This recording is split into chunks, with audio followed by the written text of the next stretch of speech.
बिस्मिल्लाहिर्रहमानिर्रहीम। प्यारी foodies family, आज आपके लिए लाई हूँ दाल करेले की सब्ज़ी की बड़ी डिफरेंट किस्म की रेसिपी, जिसमें करेलों की कड़वाहट बराए नाम भी नहीं होगी। और ये ऐसी रेसिपी है कि जिसे बच्चे भी बड़े शौक़ से खाते हैं, क्योंकि 100% कड़वाहट से पाक होती है और बहुत कम ऑयल यूज़ होने के बावजूद ये ड्राई नहीं बनता सालन, बल्कि थोड़ा जूसी, जैसा कि आपको अभी भी लुक में नज़र आ रहा होगा।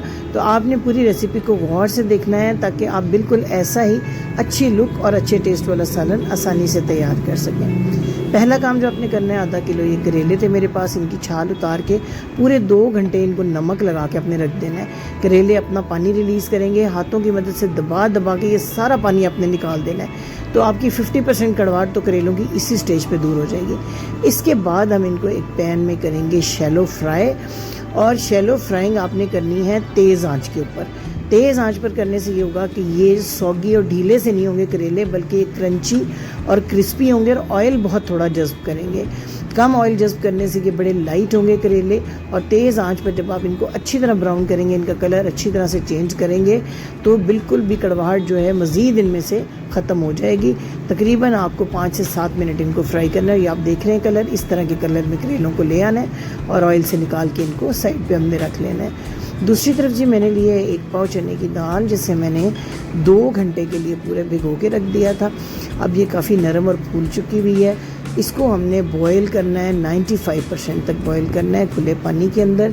पैन में आधा टीस्पून आपने डालनी है हल्दी और आधा ही टीस्पून नमक, और खुले पानी में इसको आपने 15 से 18 मिनट तक बॉईल करना है, जब तक 95% दाल गल ना जाए। घुलना नहीं चाहिए, दाना सलामत रहना चाहिए, ताकि इसको हम फ्राई भी कर सकें। पहले ही 2 बॉईल में इतनी ढेर झाग आ जाएगी। इस झाग को ज़रूर आपने रिमूव करना है, क्योंकि अगर ये झाग इसमें रहेगी तो आपकी दाल के अंदर एक कच्चेपन का टेस्ट आएगा और सालन का जो फ्लेवर है वो बहुत अच्छा नहीं रहेगा। जब भी आप चने या दाल को बॉईल करें तो इस झाग को ज़रूर अच्छे तरीके से जो आपने रिमूव कर देना है। ये एक स्पेशल टिप है, दाल और चनों का सालन बनाते हुए इस झाग को ज़रूर रिमूव करें। अब जब दाल है हमारी ये 95% हम देख लेते हैं कि ये गल चुकी है या नहीं। हाथ के मामूली से दबाव के साथ भी जो है ना, दाल के दाने को ऐसे नरम सा बिल्कुल हो जाना चाहिए। आप पानी निकाल लेंगे और इस दाल को साइड पे रख देंगे और अपना आगे का प्रोसेस शुरू करेंगे। मैंने 1.5 जो पकाने वाला चम्मच होता है, आपका बड़ा चम्मच, वो मैंने ऑयल का ले लिया। इससे ज़्यादा ऑयल आपने नहीं लेना है इसके अंदर। हल्का सा ऑयल गर्म होता है तो मैंने 3 मीडियम साइज़ के प्याज लेके बिल्कुल बारीक चॉप किए हुए, आधा प्याज आपने इसमें ऐड करना है, यानी कि 1.5 प्याज जो है उसको चॉप किया हुआ हमने इस तरीके से इसमें ऐड कर देना है। और इसको जो है आपने ज़्यादा फ्राई नहीं करना। तमाम चीज़ों का आपने ख्याल रखना है, जो मैं छोटी छोटी टिप्स आपको बता रही हूँ, तो आपका बहुत मज़ेदार सालन तैयार होगा। मैं कोई गैर ज़रूरी तफसीलात अपनी वीडियो में ऐड नहीं करती इसको लंबा करने के लिए, इसलिए आपको इसको स्किप करने की ज़रूरत नहीं है, ताकि आपको तमाम छोटी छोटी डिटेल्स पता चल जाएँ और आप घर बैठे बेहतरीन पहली दफ़ा में ही सालन तैयार करें। देखिए हल्का सा प्याज का जो कलर चेंज हुआ है, तो मैंने 1 टेबलस्पून ताज़ा लहसुन अदरक का पेस्ट ऐड किया है। 2 मिनट इसको फ्राई करना है, ताकि लहसुन और अदरक का जो कच्चापन है वो भी इसमें से चला जाए। इसके बाद जनाब हम इसमें टमाटोज़ ऐड करेंगे। मैंने 2 बड़े साइज़ के टमाटरों को बारीक छुरी से इनका छिलका उतार के ग्राइंड कर लिया है। छिलका उतरा हो तो प्याज, एक तो टमाटर गल बहुत जल्दी जाते हैं, दूसरा लुक नहीं ख़राब होती आपके सालन की। ये देखिए 2-3 मिनट तक इसको पकाना है। इससे पहले इसमें पाउडर मसाले ऐड करते हैं।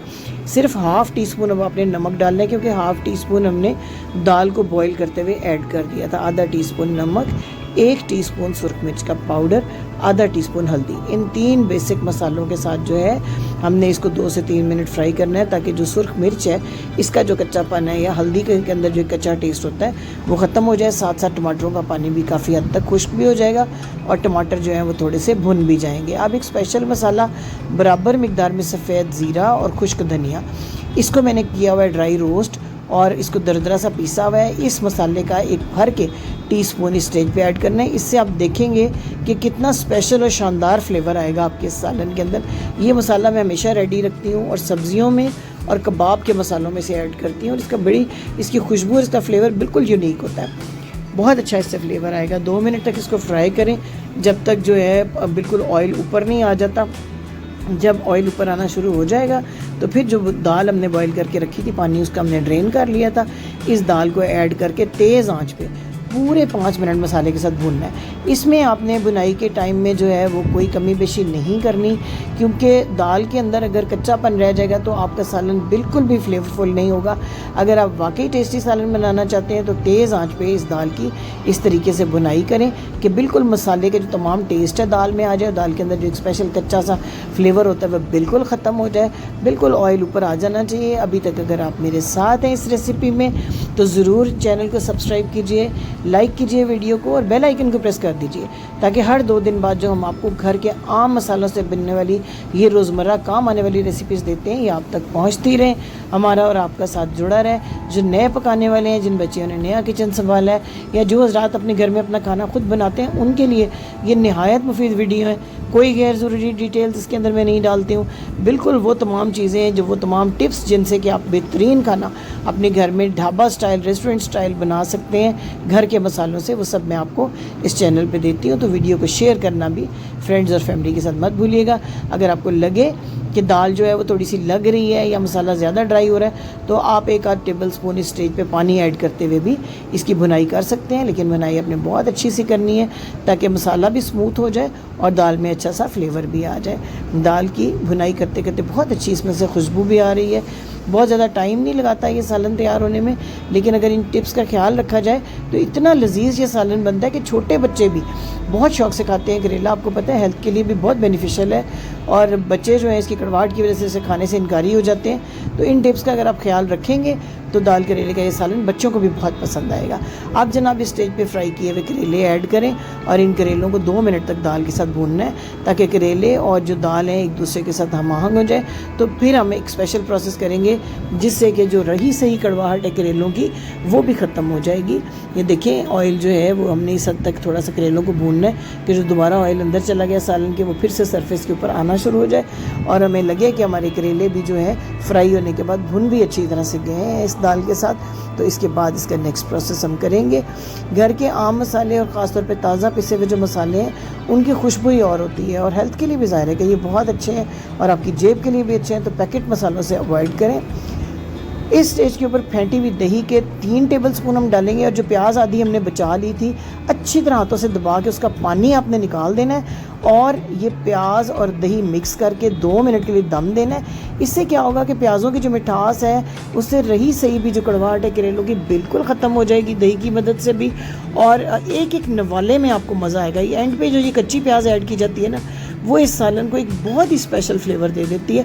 थोड़ा सा हरा धनिया दे के 2 मिनट के लिए इसको दम दें ताकि प्याज थोड़ी सी नरम हो जाए, थोड़ी सी पक जाए और जो है अच्छा सा टेस्ट भी आ जाए। इसके बाद जो है हम इसके अंदर 2 मिनट के बाद थोड़ा सा गरम मसाला ऐड करेंगे। बहुत ज़्यादा मसाले इसमें हमने ऐड नहीं करने, आपने देखा है कोई खड़ा मसाला भी हमने इसके अंदर नहीं डाला हुआ है और तेज़ फ्लेवर वाले कोई मसाले हमने, क्योंकि सब्ज़ी का अपना एक जायका होता है और उस जायके के लिए हम कम मसाले ही बेहतर रहते हैं। देखें ऑयल ऊपर आ गया, दही का पानी जो मुकम्मल तौर पर खुश्क हो गया है।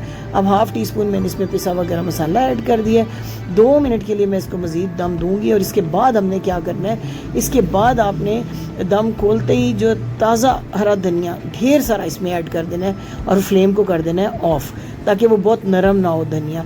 और थोड़ी सी कटी हुई हरी मिर्च जो है लंबाई में आपने शामिल कर देनी है। अगर आप बच्चों को सर्व कर रहे हैं तो इस हरी मिर्च को अपने साइड पे कर देना है और बड़े जो हैं वो चटपटा पसंद करते हैं तो वो इस हरी मिर्च के साथ इसको खा सकते हैं। तो तैयार हो गई है, देखें कितनी जूसी और ज़बरदस्त शक्ल वाला ये हमारा सालन तैयार हुआ है। दाल और करेलों की अपनी शक्ल भी बिल्कुल इंटैक्ट है, हम जान भी हो चुके हुए हैं, बिल्कुल यकजान हो चुके हुए हैं और इनका फ्लेवर भी बहुत ज़बरदस्त आ गया है। बहुत कम ऑयल के बावजूद खुश्क नहीं ये लग रहा सालन। मैं आपको सर्व करके भी दिखाती हूँ कि बिल्कुल जिस तरह रेस्टोरेंट्स के ऊपर आपको जूसी किस्म का और अच्छी ग्रेवी वाला सालन दिया जाता है बिल्कुल वैसा ही चपातियों के साथ गरम गरम ये सर्व करें। बेहद मज़े का सालन ये तैयार होता है। दाल और करेले दोनों ही हेल्थ के लिए बच्चों की बहुत अच्छे हैं, पेट के लिए इसके बेशुमार फ़वाइद हैं, मैदे की बीमारियों के लिए, शुगर के मरीज़ों के लिए ख़ास तौर पे बहुत ही अच्छा ये सालन होता है। तो इस तरीके से तैयार करें तो कड़वाहट के बगैर तैयार होगा, बहुत मज़ेदार तैयार होगा। उम्मीद है आपको रेसिपी ज़रूर पसंद आई होगी। आपके